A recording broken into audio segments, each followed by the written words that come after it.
Muna tayo, maglinis tayo ng ano ngayon, kotse. Ito yung, pero wala akong ano ngayon eh. Ako, ang daming gamit dito sa loob. Sa amo ko to. Ang daming gamit. Kailangan na naman ito ipasok nito. Kailangan wala akong krudo. Kailangan ko maglagay ng krudo muna nito. Ang dami pang langaw. Ano ba yan? Nandiri pa naman ako sa langaw. Maglinis ako ngayon nito dahil ang daming alikabok. Pakrudo muna tayo. Tapos balik tayo dito. Linisin natin to. Ang daming langaw talaga. Mama Israel! Mama mo toy!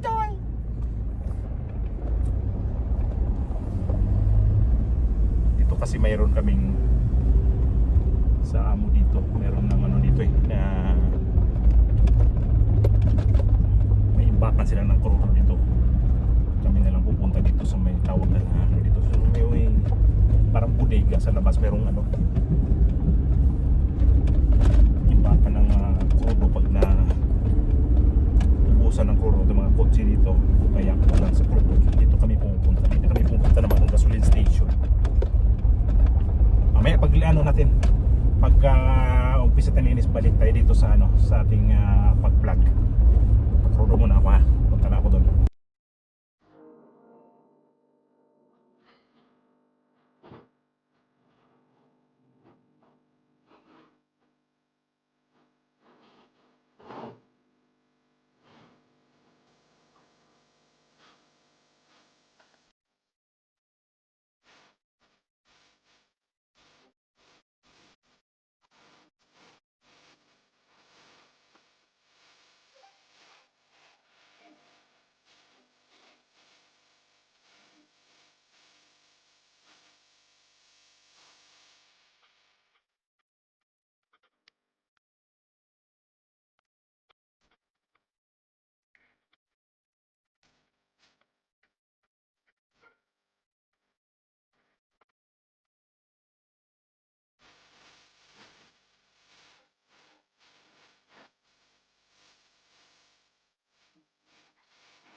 Dito na ako.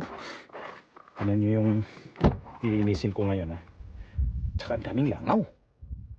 Kasi naiwan kasing bintana bukas. Ito pa nga bukas pa to. Kaya may mga langaw nagpasok pala dito. Ang dami. Kinuha ko na yung gamit ng amo ko dito kasi naiwan niya. Pinasok ko na doon. Pisa tayo maglinis ngayon. Yung bintana ito kasi bukas pa to. Kaya yung langaw dito nagpasukan.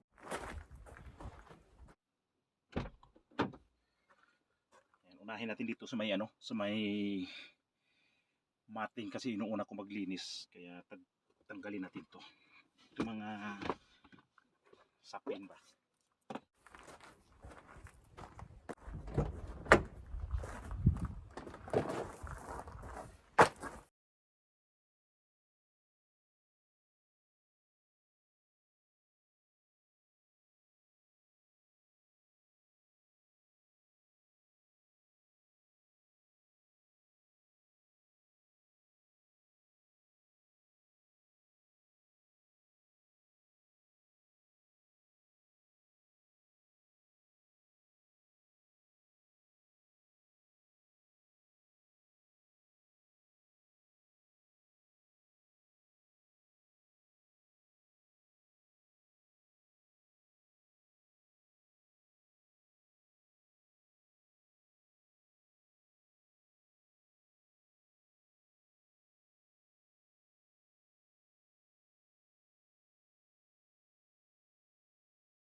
Si Edgar kasi naglinis din ng sasakyan.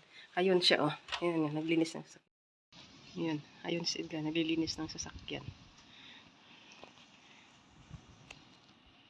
Buti na lang natin sila dito kasi di masyadong silan sa ano. Pag sa linis ng kotse, makita lang nila na ano, yung kotse na hindi maalikabok. Sa malinis lang ng ano, hindi masyadong di kagaya sa atin ba ng mga amo na pag ano, kailangan talaga malinis ang kotse dito, hindi eh. Basta ang ano lang yan, makita nila na medyo huwag naman yung ano, hindi naman yung sobrang dumi. Basta ang importante niya pagpagan yung mga alikabok, yung mga ano, yung mga dumi na nanikit niyan, mga ganyang alikabok, punasan, basta makita lang nila na malinis, okay na sila niyan, di na sila magreklamo. Kasi dati nung pagdating namin dito, ang mga kotse nito ang dudumi talaga. Wala masyadong maintain sa linis eh. Tayo kasing sanay sa atin na maglilinis ng mga sasakyan, parang di natin ma-attempt yung magsasakay ka tapos magmamaniho. Lalo ako, pag nagmamaniho ako ng sasakyan na ano, hindi malinis. Parang nandiri ako. Hindi lang ano hindi lang sa pag-iinarte, nandiri talaga ako. Kaya dito, nadala ko yung ugali na maglinis ng sasakyan kasi dito sila hindi masyadong naglilinis ng sasakyan. Kaya pagka nakita nila tong ganito lang kalinis na hindi kagaya naman yung linis, hindi naman na ganun. Kaya taka na sila, ang linis pala nitong kotse na to. Ayun yung ito na naman yung ano, yung nasahig tapos punasan ko muna yung sa loob. Tapos na yung 3 rooms. May bababa ako, kukuha na naman ako ng towel para ilagay na naman sa mga banyo. Dashboard mo na ano yung unahin ko pagpunas kasi yan ang naugalian ko na maglinis sa dashboard muna.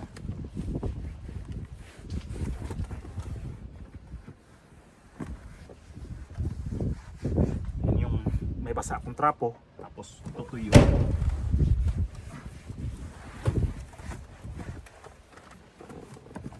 Kasi kanina kasi gumamit ito amo namin na dito kahapon at saka ngayon. Yan ang ginamit niya to. Yung isa naman kanina, yung isang sasakyan nila kanina, yung pick up, yun ang nilinis ko, yung pick up truck kanina umaga. Kaya lang hindi ito nalinis kanina nga kasi ginamit niya. So importante lang nito matanggalan ng mga alikabok, mga ganito. Ako kasi pag maglilinis, sa ano ako nag-umpisa sa loob. Mamaya ka na sakay, no? Kasama ko yan, ano? Ayan, yan. Kala niya alis ako kasi nasana yan, sumasakay sa akin pag ano,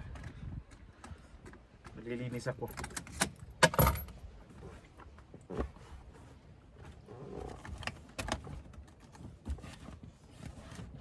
Di ako alis. No?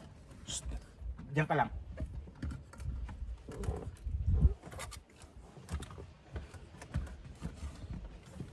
Ito yung ginagawa ko pagka ano, pagka parating na sila itong weekend. Ngayon kasi Huwebes, bukas Biyernes. Mayroon kaming may utos kasi sa akin bukas. Wala na akong time bukas maglinis pa nito. Karamihan kasi naglilinis ako nito yung ano, yung araw ng basta ano ko ng Miyerkules o ganitong Huwebes. Yan nililinis ko na yan. Ngayon kasi wala naman ko masyadong talaga yung schedule ko, wala ko masyadong ginagawa na pagka Huwebes kasi schedule ko nga itong kotse at saka yung mga manok. Talagang nilalagay ko yung mga schedule ko sa ano, sa iba kong trabaho. May mga routine na akong ginagawa.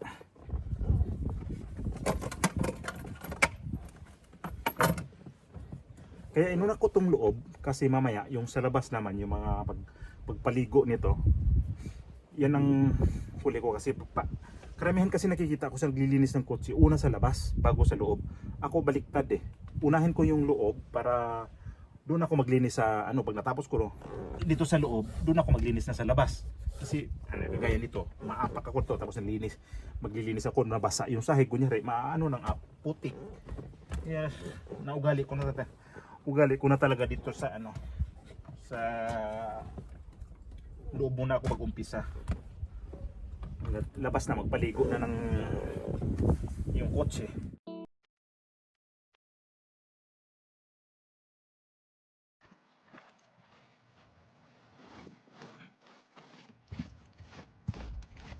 pa nga tapos. Ba yan? Apura ka na sakay. Mamaya na sakay.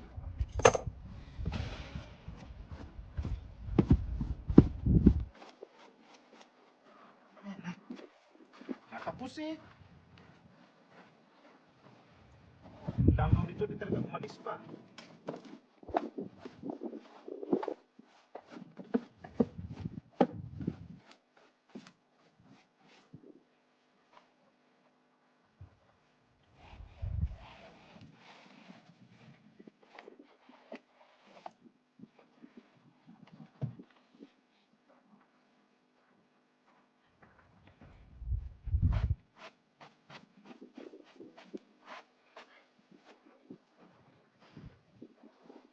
Yung mga tuwalya, yan kukuha ako ng mga tuwalya na malaki.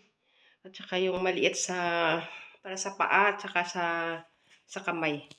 Kuha ko ng anim, lahat kunin ko. Yan, tuwalya sa kamay. Tapos ito yung isa. Tapos yan yung tuwalya na malaki. Tapos yan, tawag na alfombra para sa paa yan. Tapos nilagyan ko na ng shampoo at saka heel para sa katawan. Tapos mayroon na rin mga gamot, ambientador, ito. Perfume to sa banyo kasi medyo mabaho yung banyo, matagal na hindi nagamit. Tapos ito, yung papel na hihinig ko. Yan. Ito naman para cologne at saka lotion. Yan, sabon sa kamay. Naman pitsil, lagyan naman namin yan ng tubig sa gabi. Para may inumin sila. Hindi na sila bababa yan na may tubig na dito. Kompleto yan. Parehas ng lahat na kwarto.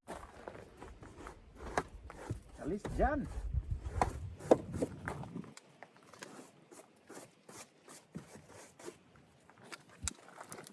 Ano na to?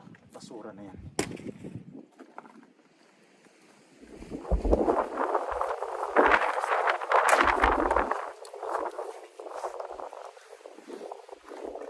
Wala pa nga. Di pa tapos.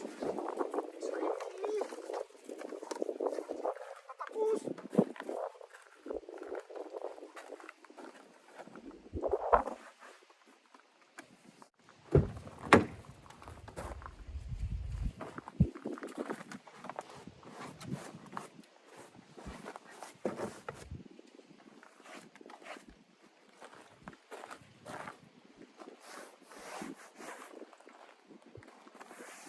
Buti na lang din kahapon. Ginamit niya ito kahapon kasi yung pick-up wala din dyan. Yung pick-up truck wala dyan. Yeah, ito yung ginamit niya. Buti kahapon, nakita ko to. Pinarking lang to dito sa may sa loob ng compound. Pagbukas ko ang daming yung mga dahon-dahon galing sa bundok. Kaya nilinis ko ng konti. Tinanggal ko kasi sabi nga niya daw. Hindi mo nito ibalik doon sa kung saan sila nakaparking doon sa labas kasi gamitin pa niya ngayon, babalik siya. Kaya kahapon binuksan ko. Dapat kahapon ito linisin. Kaya lang, ko nga, magdubli trabaho ko. Bukas na lang. Ngayon nga, Huwebes. Ang oras na ngayon dito sa amin, alas 4 ng hapon. Alas 4:20 ng hapon. Buti na nga lang dito kasi hindi sila sa kutsi masyado. So nakita lang nila na ganito, walang mga alikabok sa loob. Happy na sila niyan. Pero kailangan pa rin nakita nila ganito para makita nila yung trabaho mo na ginagawa mo rin. Kasi nga dati sobrang dumi talaga mga sakyan nila. Dati every week naglilinis ako ng isang pick-up truck. Ngayon dumating din to sa akin napunta rin mga ganitong trabahong naglilinis sa sakyan. Linggo yan, pupunta sila o hindi, linggo yan naglilinis ako nito. Kailan yung mga ibang tao dito pag kumukuha ng sasakyan, gusto nila kumukuha ng sasakyan ng amo kasi alam nila malinis. Ito yon na gusto nila malinis. Pero mga sasakyan talaga nila dito, hindi sila masyadong naglilinis ng sasakyan na gaya ng weekly na ginagawa ko. Hindi nila ginagawa yun. Kaya magtaka sila bakit daw malinis to. Malinis na daw to. Hindi na masyadong ginagawa na yung linis talaga. Paliguan na dito.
grabe yung putik niya.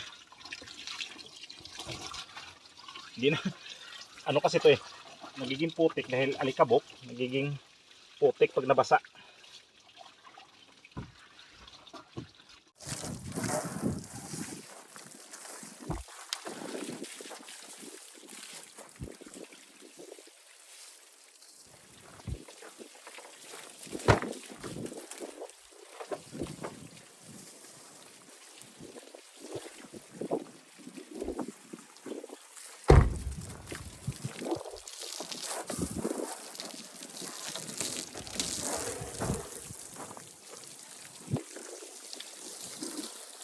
So yung style nyo, pagka maabot ko sa taas, may ko, yung map, yan ang ko, kaya binasa ko to muna para daanan ko ng map, tapos sabay patuyo naman. Hindi, daanan ko ng map, tapos paliguan ko ulit.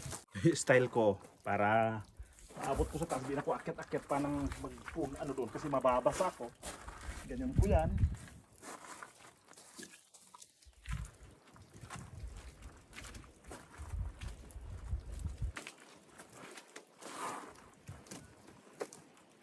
Lang yan. Pero pag natapos to, pag nakita nila to, ang linis ng kotse. Hanga-hanga sila. Hindi na alam na, yung ano lang naman. Hindi naman masyadong talagang tawag yan yung paglinis. Yung paglinis pa talaga yung sobrang effort ko talaga.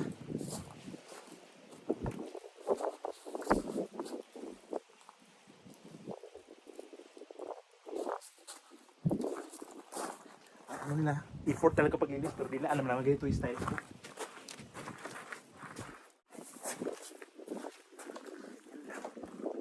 Abot sa kabila. Oh, yan oh. Yan.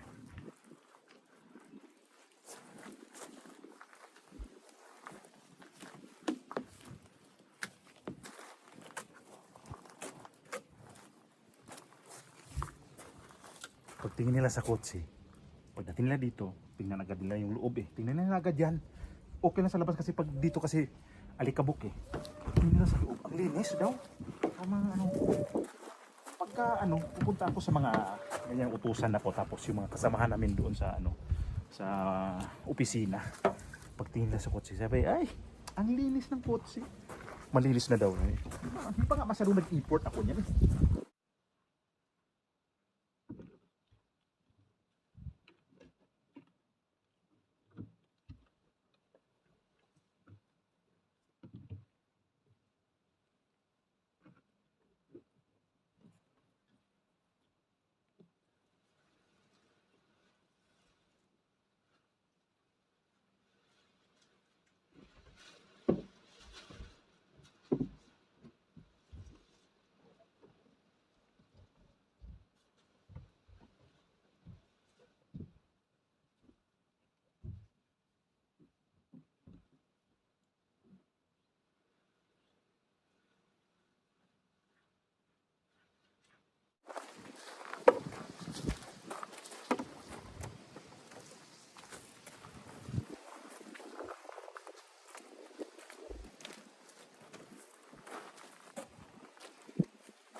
Buwan natin to.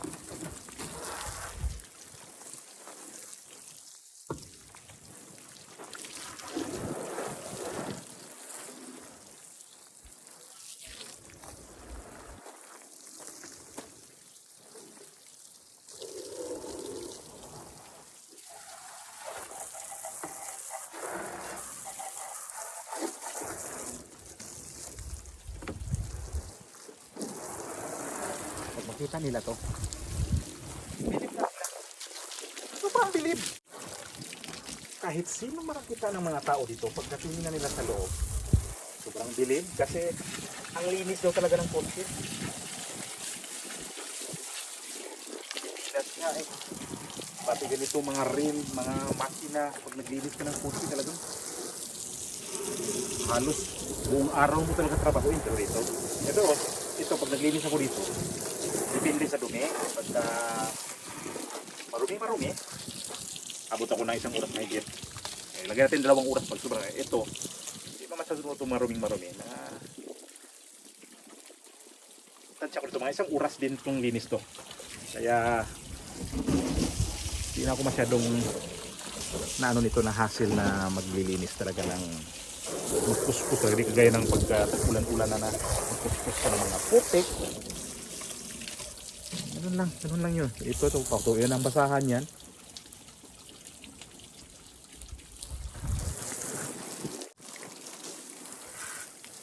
Basahan lang to dito, tapos na. Yan na yun, naakyat na ko mamaya dyan. Yan.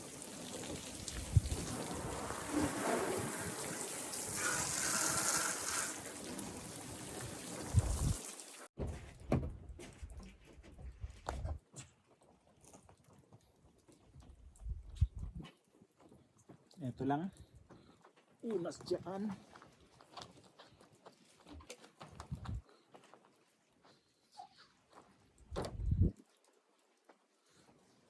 Hirap talaga pagka yung mababang tao lang tayo.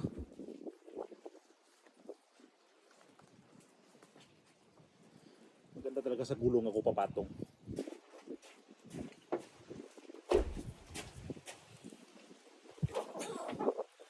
Dito ako sa gulong papatong. Mas maraming mas malayo umabot ko.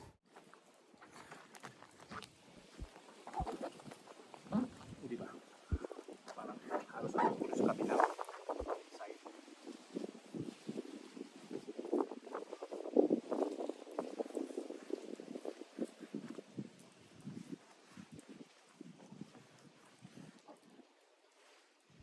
Lakas ng hangin, makulimlim eh.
Palabasin natin yung mga langaw.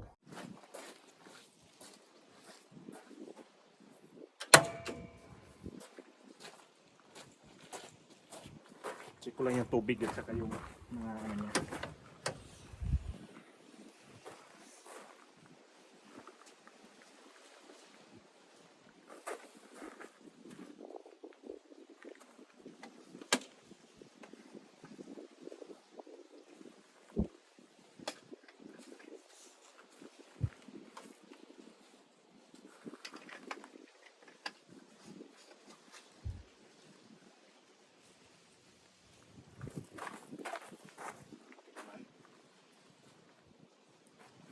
dulo.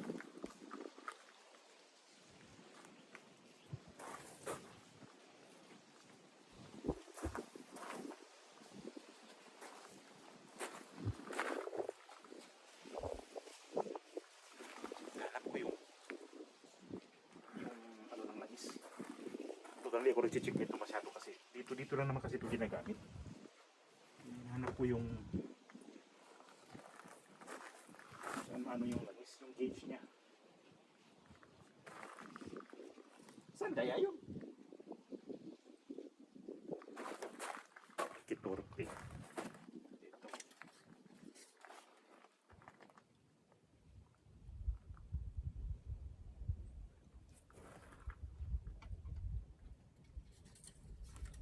Perfect.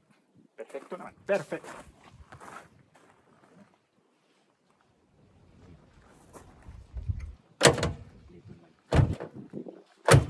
Kompleto siya. Tapos na. Maraming salamat sa inyong pagsubaybay, sa inyong pagpanood. Maraming salamat sa inyong lahat dyan. God bless. At babay na po ako. Thank you.